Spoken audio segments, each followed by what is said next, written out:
Fala pessoal, tudo bem? Meu nome é Arthur e hoje a aula é sobre variáveis e estrutura de dados. Então, vamos começar entendendo o que é uma variável. Uma variável é um espaço na memória para armazenamento de dados. Então, imagine que é uma caixinha que fica na minha memória e nessa caixa eu consigo guardar diversos tipos de dados. Então, vamos começar aqui, ó. Eu tenho essa variável que se chama nome. Então, é uma caixinha, como se fosse uma caixinha com um selinho nome. Dentro dessa caixa, eu posso guardar o que eu quiser aqui. Então, eu escolhi, por fazer mais sentido, guardar o meu nome.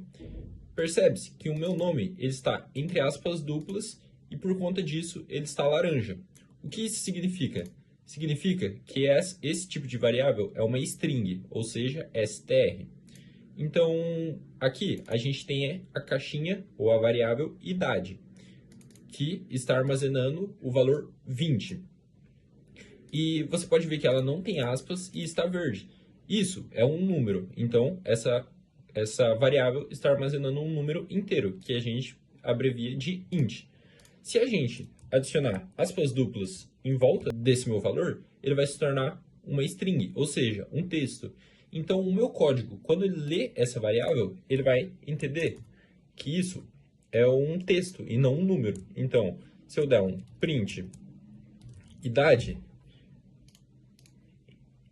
ele vai escrever normalmente 20, independente se ele tiver com ou sem as aspas duplas. Opa. Então, pode ver que visualmente é igual. Aqui eu escrevi um texto e aqui um número. O meu código, visualmente, não tem nenhuma diferença. Porém, quando eu tento com um número, eu posso somar 5, por exemplo. Então, se eu executar esse código, eu vou ter 25. Ou seja, idade, que representa o número 20, mais 5.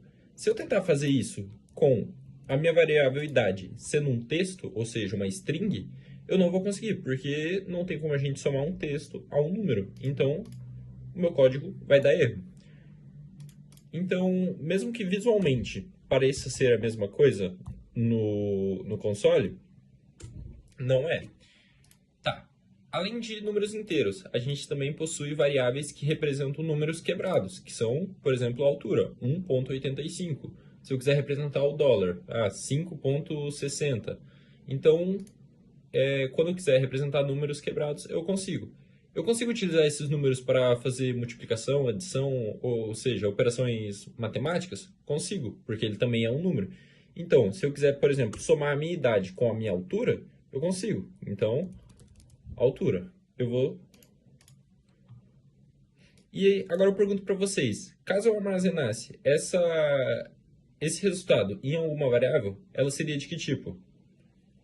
Ela seria do tipo float, ou seja, um número quebrado, porque 21,85. Por fim, a gente tem o último tipo de variável, que é do tipo booleana, ou seja, true ou false. Ela só consegue ter esses dois valores, falso ou verdadeiro. Então, mais para frente a gente vai utilizar ela em estruturas de repetição e eu acho que vai ficar mais claro para vocês entender como que eu posso utilizar esse tipo de variável. Mas acredito que seja isso, de variáveis, espero que tenha ficado bem claro. Então, vamos lá, só recapitulando. Variável é um espaço na memória para armazenamento de dados.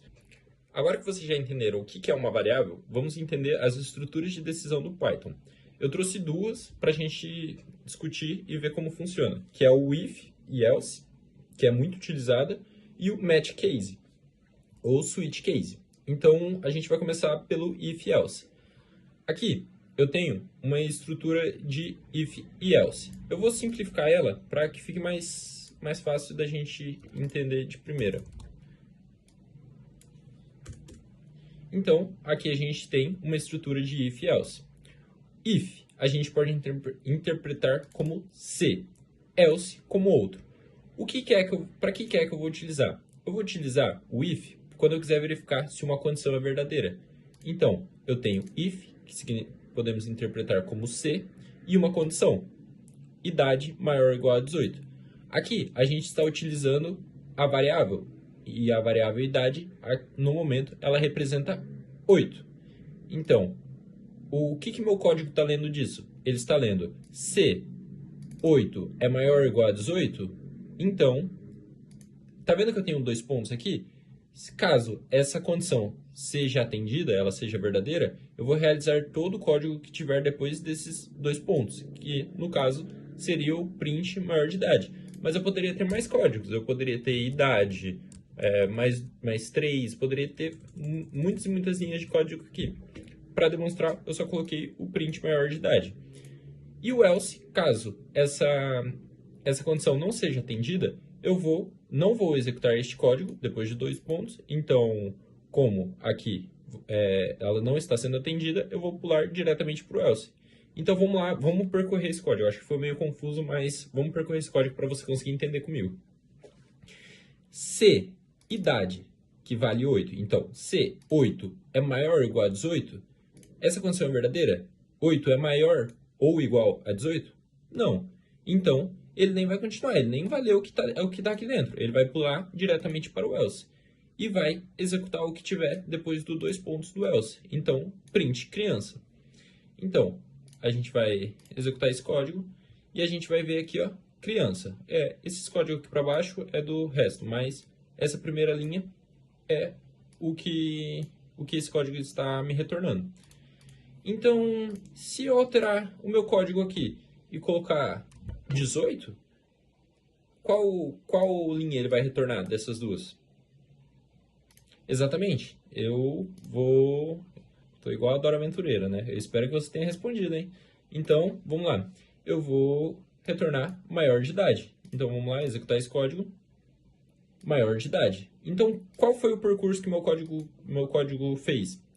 Ele veio aqui e leu. Se idade, ou seja, 18, é maior ou igual a 18, ele falou que sim. Então, print maior de idade. Foi o que ele fez. Logo depois dele dar esse print, ele encerra esse if. Então, eu não continuo a verificação. Porque senão, se ele continuasse, ele escreveria também criança. Mas quando uma condição é atendida, eu encerro a minha cadeia de if.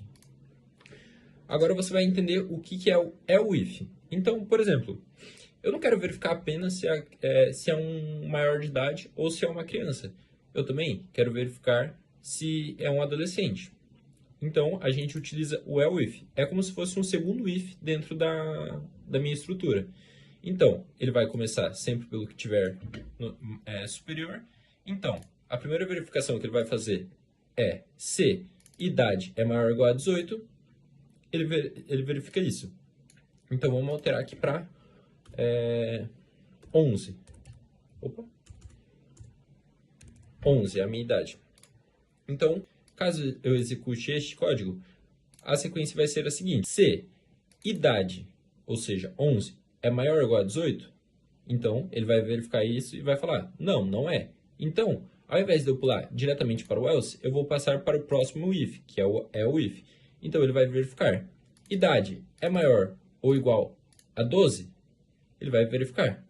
Não, não é, porque 11 não é maior e nem igual a 12. Então, ele vai passar para o próximo if. Idade é igual a 11? Sim. Então, se essa condição for atendida, ele vai executar o que tiver logo após os 2 pontos, que é o print, você tem 11 anos. Vamos executar aqui. Como podemos ver, aqui nesse primeiro if, ele, como é 11 não é maior e nem igual a 18, ele executou criança. No segundo if, ele não executou o 18, não executou o 12 de adolescente e executou você tem 11 anos, que está aqui. Então, se eu poderia ter feito isso infinitas vezes, poderia ter colocado if, poderia. Porém, um código limpo, ele evita fazer esse tipo de coisa e utiliza o match case, que é a próxima estrutura que eu vou ensinar para vocês. Então, eu poderia fazer um código sem o else? Poderia. Eu poderia fazer um código onde que ele não tem uma alternativa geral. Por exemplo, se nenhum if ou if for atendido, ele não vai cair no else. Eu poderia vir aqui e removê-lo. Então, se a minha idade fosse igual a 10, nesse primeiro if, onde eu tenho o else, ele vai verificar, idade é maior ou igual a 18, vai dar falso. Então, tudo que cair aqui, ele vai executar este código. Porém, aqui, ele vai verificar aqui, vai dar negativo, vai verificar aqui, vai dar negativo, vai verificar aqui, e vai dar negativo. Então, o que ele vai fazer? simplesmente vai ignorar esse trecho de código inteiro e vai continuar. Então, se eu rodar o código, podemos ver que ele somente executou criança e já foi direto para o meu próximo if. Essa linha de código é como se ela nem existisse. Eu queria ensinar a vocês também uma forma mais simplificada de eu fazer de utilizar o if, que é com uma verificação simples. Por exemplo, aqui eu tenho um if onde eu verifico se casado for igual a falso, então a minha variável casado, se ela for igual a falso, eu retorno feliz. Se não, eu retorno triste. Então, só que é uma verificação simples e eu estou utilizando 4 linhas de código. Se eu quiser otimizar esse tempo, eu posso utilizar simplesmente esse código, que faz exatamente a mesma coisa. Então, vamos entender o que essa linha de código está fazendo. Então, a gente pode começar lendo assim, ó. If se, que é a mesma coisa aqui, casado igual a false, tá vendo que é a mesma coisa aqui. Eu retorno este primeiro valor. Então, eu retorno feliz. Else, eu retorno triste. Então, como esses dois códigos estão fazendo exatamente a mesma coisa, o resultado tem que ser o mesmo, né? Então, vamos rodar meu código. Tá vendo que eu retornei triste e triste. Por quê? Porque ele verificou se casado for igual a false, eu retorno feliz. Se não, eu retorno triste. Como é igual a true, ele vai retornar triste. Caso eu altere para false, vamos verificar. Pronto, o meu código vai retornar feliz, os dois. Por quê? Porque faz exatamente a mesma coisa. A única diferença é que aqui ele é mais sucinto. Então, por fim, a última estrutura de decisão que eu queria mostrar para vocês é o match case. Lembra que eu falei que eu poderia ter vários if, né? Porém, isso deixaria meu código sujo. Então, a melhor forma de eu verificar uma variável que pode ter vários valores seria utilizando o match case. Aqui, eu criei a variável carteira, que armazena o tipo da minha carteira, né? Que a gente tem a carteira A, B, C e D. Aqui, vamos considerar que eu posso ter a B, né? Vamos imaginar que eu só posso ter uma. Então, eu atribuí a minha variável o valor A. Perceba que é uma string. Então, eu vou passar a minha variável e vou ir comparando. Case, o valor da minha variável for igual ao valor que eu colocar aqui na frente. Se essa condição é bem parecido com o if. Se essa condição for atendida, eu executo o código depois dos 2 pontos. Então, para mim evitar a utilização do else, if, eu posso utilizar o match case. O funcionamento dele é muito parecido. A única diferença é que eu não vou ter o else, eu vou ter simplesmente o case com um traço, que vai executar tudo que chegar até aqui. Então, vamos testar aqui primeiro a minha variável A. Eu vou iniciar o código, você pode dirigir moto. Vamos ver como que é que o meu código chegou a essa conclusão. Eu passei a minha variável carteira com o valor A, e ele verificou. Caso a minha variável tenha valor A, print, você dirige moto, que foi exatamente o que aconteceu. Se eu alterar a minha variável para C, podemos ver que agora eu dirijo caminhão. Então, ele verificou se era igual a A e deu negativo. Verificou se era igual a B, deu negativo. Verificou se era igual a C, deu positivo. Então, ele executa o que tiver depois de 2 pontos. Caso eu inventasse alguma carteira, colocasse uma carteira Z, podemos ver que ele cairia como se fosse no else, que seria o case, que seria nessa última opção, que seria print, opção inválida. Então é isso, são conceitos básicos, mas eu tenho certeza que você vai utilizar muito no seu dia a dia como programador.